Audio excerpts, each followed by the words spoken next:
Salut à tous, c'est TG et j'espère que vous allez tous très bien.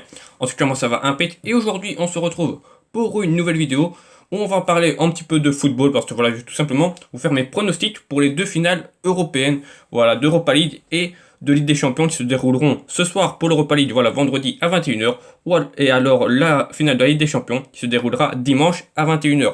Mais avant tout ça, n'hésite pas, comme d'habitude, à liker, à partager et à t'abonner, voilà, si ce n'est pas déjà fait. Merci pour avoir franchi la barre des 4800 abonnés, voilà. Donc pour ça, merci à tous. Je fais une vidéo football parce que tout simplement, il n'y a rien à faire sur FIFA, comme ça fera une vidéo au moins par semaine parce que j'ai pas sorti de vidéo parce que tout simplement, il n'y avait rien à faire. Donc voilà, pardon pour ce manque de vidéo, mais je pense que vous comprendrez que dans le jeu, il n'y a pas grand chose à faire. Donc c'est parti, premier focus, on va se focaliser sur les deux finales. Donc la première qui opposera le FC Séville au l'Inter de Milan, voilà, pour la finale de l'Europa League qui se déroulera ce soir, voilà, au moment où je sors la vidéo, elle sortira, la finale se jouera ce soir en Allemagne.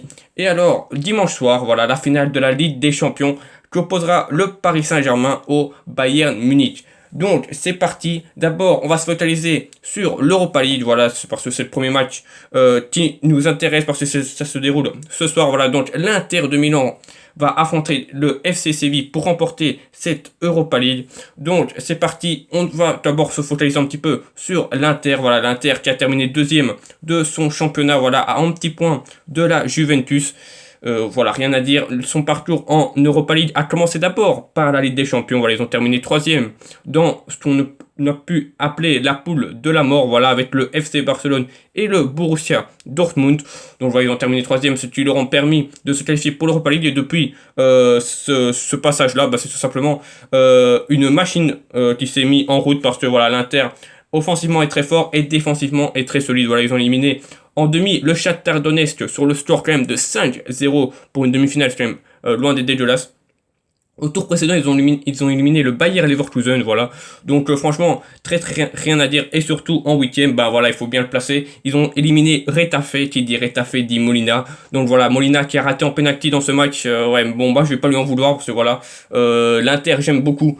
Surtout voilà, hein, ce duo que vous voyez à l'écran, Lukaku Martinez, c'est tout simplement incroyable. Lukaku est à 32 buts cette saison, toute compétition confondue. Lautaro est tout simplement incroyable également, un petit peu moins, mais voilà, il travaille beaucoup plus. Donc voilà, franchement, ce duo est incroyable. On parle pas beaucoup, mais défensivement, c'est également très solide du côté de l'Inter. Voilà, ils ont encaissé, je pense, qu'en but lors des 6 ou 7 dernières rencontres. C'est tout simplement très solide. Samir Handanovic au cage, qui est l'un des gardiens, je pense, les plus sous-cotés du football. Donc voilà, franchement, défensivement, très solide. Donc quand même du Godin, du De Vrij et du Bastoni. Bastoni qui est très jeune, Godin qui est très expérimenté et De Vrij qui est tout simplement très fort. Donc voilà, franchement, rien à dire sur cette équipe.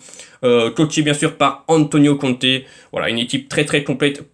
Pas d'absent de grande marque pour cette finale du côté de l'Inter. Donc voilà, je pense que l'équipe sera l'équipe de base qu'on voit d'habitude. Voilà, avec en milieu de terrain à 5, voilà, une défense à 3 et les deux attaquants qu'on voit à l'image. Donc voilà, franchement, l'Inter est bien parti. On va voir ce que ça donne. En tout cas, maintenant, on passe au FC Séville. Voilà, le FC Séville qui a, lui, fait un parcours d'Europa League de base. Voilà, ils ont été dans les poules. Ils ont terminé, je pense, leader de cette poule. Donc voilà, franchement, rien à dire. Un parcours également très solide dans ces éliminatoires directs. Voilà. En demi-finale, ils ont sorti quand même Manchester United, hein, qui était sur une voie royale, je pensais pour remporter cette Europa League, mais pas du tout. C'est le collectif qui l'a emporté sur l'individualité, pardon. Donc voilà, cette équipe est très forte collectivement, ce qui a fait la différence face à Manchester United. Hein, ils l'ont remporté sur le score de 2-1, alors qu'ils étaient menés 0-1 sur un penalty de Bruno Fernandes. Voilà.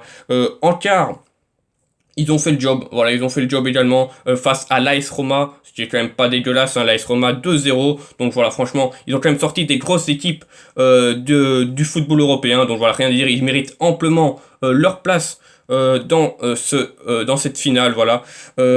Si on parle des joueurs, bon, il n'y a pas non plus des stars au FC Séville, voilà, c'est plus en collectif et ça c'est très important pour gagner une finale, je pense.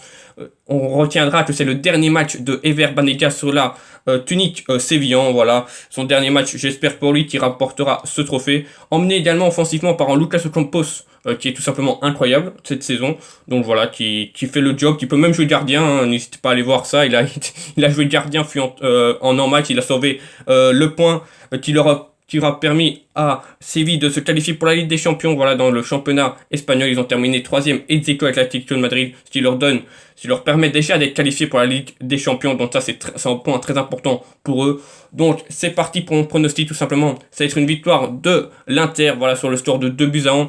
Je vois l'Inter se faire encaisser parce que voilà, collectivement parlant, c'est très fort du côté de Séville, mais je vois l'Inter passer parce que l'Inter a des meilleurs joueurs, a une meilleure équipe et surtout a une attaque tout simplement de feu qui peut marquer à n'importe quel moment. Donc voilà, je dirais Inter gagnant sur le score de 2-1 avec pourquoi pas le but de Lukaku et de Lautaro Martinez d'un côté et un petit but d'Ocampos pour sa saison, ou pourquoi pas d'Ever Manega pour son dernier match sous la tunique sévillan. Donc voilà, en tout cas, je vois une victoire de 2-1 de l'Inter. N'hésite pas à me dire en commentaire ce que tu en penses. Donc je pense que ça peut être pas mal. L'Inter qui serait qualifié, déjà il est déjà qualifié pour la Ligue des Champions, mais c'est très important de la gagner. Comme ça tu es sûr d'être dans la poule numéro 1, donc tu évites déjà les grosses cylindrées, donc c'est pas trop mal. Donc voilà, tu as victoire de l'Inter sur le score de 2-1. Nous passons maintenant au match le plus important peut-être, ça dépend, mais la finale de la Ligue des Champions, voilà, qui se déroulera le dimanche à 21h. Au Portugal, voilà, une affiche de rêve, franchement une affiche de rêve. Paris Saint-Germain, FC Bayern Munich, c'est quand même une belle affiche sur papier. Les Paris Saint-Germain qui se retrouvent là, voilà, sa première finale européenne pour le Bayern, ça va quand même être sa 11e finale, c'est quand même, voilà, déjà une grosse différence. En tout cas, c'est parti, premier focus, c'est sur le Paris Saint-Germain, voilà, qui a éliminé assez facilement le Red Bull Leipzig sur le score de 3-0 en demi.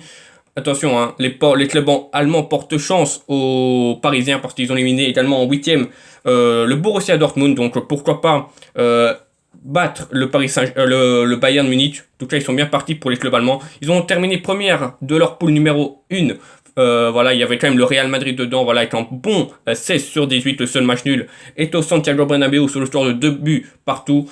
Voilà, franchement rien à dire, offensivement c'est très fort, hein, le trio Mbappé, Neymar, Di Maria, et encore si tu peux mettre le quatuor avec Icardi, bah voilà, tu as une attaque tout simplement incroyable. Et défensivement c'est quand même très solide depuis l'arrivée de Keylor Navas, mais attention, à voir, hein, mais je pense qu'il sera pas disponible. Keylor Navas a été blessé pendant le quart de finale face à l'Atalanta et il n'a pas joué la demi. Et s'il jouera la finale, n'hésite pas à me le dire, je pense pas. En tout cas, à ce que je vois dans les news football, je ne pense pas qu'il jouera. Ça, c'est une cote importante, même si Sergio Rico n'est pas non plus une clinche, hein. Il a quand même gagné 2 fois l'Europa League, pas oublié, avec le FC Séville, donc c'est pas non plus un gardien mauvais. Mais c'est sûr qu'en Keylor Navas dans les cages, c'est quand même plus rassurant. Sinon, rien à dire, hein. Défensivement, c'est assez solide également du côté du Paris Saint-Germain. Ils se sont pris qu'en but lors des 2 derniers matchs, c'est le but de l'Atalanta. Donc voilà, franchement, défensivement, c'est solide. Il faudra l'être face à l'Armada munichoise. Donc voilà, en tout cas, rien à dire. Pas non plus d'absent de grandes marques, à part Marco Verratti, qui sera, je pense, toujours pas non plus disponible, et surtout Keylor Navas. Mais voilà, pour moi, Sergio Rico, il faut pas le rabaisser, je pense qu'il peut faire largement le job. En tout cas, voilà, rien à dire de ce côté-là. L'offensivement, ils seront très très très forts. J'espère que Tuchel gardera le système qu'il a joué en demi-finale et pas le système en quart, parce que voilà, on a bien vu qu'en demi, c'était beaucoup plus simple avec les 3 attaquants et avec Paredes au milieu de terrain à la place de Gay. Donc voilà, franchement, c'est des changements qui ont été gagnants de la part de Tuchel pour cette demi-finale. J'espère qu'il gardera cette équipe pour les Parisiens, parce que franchement, l'équipe qui a commencé en demi est largement meilleure que l'équipe qui a commencé en quart. Donc voilà, c'est parti pour maintenant le focus sur le Bayern Munich. Tout simplement une machine cette année. Cette saison est tout simplement incroyable, stratosphérique même, surtout pour ce joueur qui est en plein centre de l'image, Lewandowski, qui est tout simplement le meilleur buteur de cette compétition cette année. Il est pas loin du record, il a 2 buts du record de CR7. Il faudra qu'il marque en doublé parce qu'il a 15 buts actuellement. Attention également à celui de droite, Serge Gnabry, qui est quand même déjà 9 buts, qui est auteur d'un doublé face à Lyon. Voilà, le Bayern a éliminé Lyon sur le score de 3-0, voilà, en doublé de Gnabry comme j'ai dit, et déjà en but aussi de Lewandowski. Et alors, est-ce que je dois le rappeler qu'en quart de finale, ils ont quand même explosé le FC Barcelone sur ce score de 8-2. Oui, t'as très bien entendu, 8-2. Si t'as pas vu ce match, eh ben, je pense que t'as loupé l'un des matchs les plus incroyables de l'histoire. C'est aussi simple que ça. Voilà, en tout cas, l'équipe du Bayern a terminé bien sûr leader. J'ai pas dit pour le Paris Saint-Germain, mais le Paris Saint-Germain idéalement est terminé leader de leur championnat respectif. Ils ont gagné leurs coupes nationaux, voilà, que ce soit le Paris Saint-Germain ou le Bayern Munich. Donc voilà, ils ont tout raflé dans leur pays.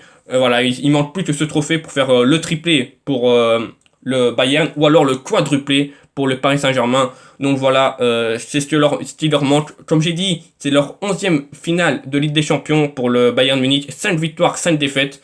Donc à voir si c'est la 6e victoire ou 6e défaite dimanche soir. En tout cas, mon pronostic est très simple. Je vois la victoire du Bayern Munich, voilà, sur le score de 1-3. Parce que voilà, je vois déjà le Paris Saint-Germain marquer. Parce que offensivement c'est déjà très fort et défensivement ils ont montré face à Lyon dans la première demi-heure les Bavarois qui ont quand même quelques lacunes, surtout dans le dos de la défense. Et je pense que voilà que le trio qu'on voit là à l'écran va marquer, c'est sûr et certain. Mais je vois quand même le Bayern s'imposer au final. Je vois déjà en but de Lewandowski. Pour moi, il ira pas chercher le doublé. C'est dommage pour lui, mais bon, je pense que c'est déjà une saison incroyable. En but de Serge Gnabry, parce que voilà, il est incroyable. Ça fera son 10e match, 10e but.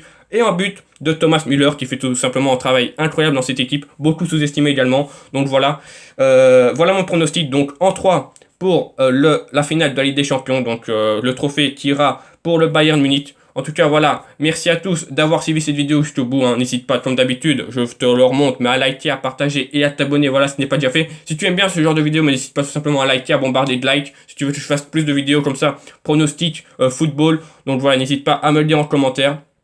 On se retrouve demain pour un live. Voilà la miniature, live spécial. Je fais une miniature sur la finale de la Ligue des Champions. N'hésite pas à me le dire également en commentaire de la miniature. En tout cas, voilà, c'était TG. Je te souhaite une bonne fin de journée, des bons matchs. Voilà, déjà la finale donc, ce soir de l'Europa League et dimanche soir de la Ligue des Champions. On se retrouve demain pour le live vers 13h, 13h30. En tout cas, voilà, c'était TG. Bonne fin de journée à toi.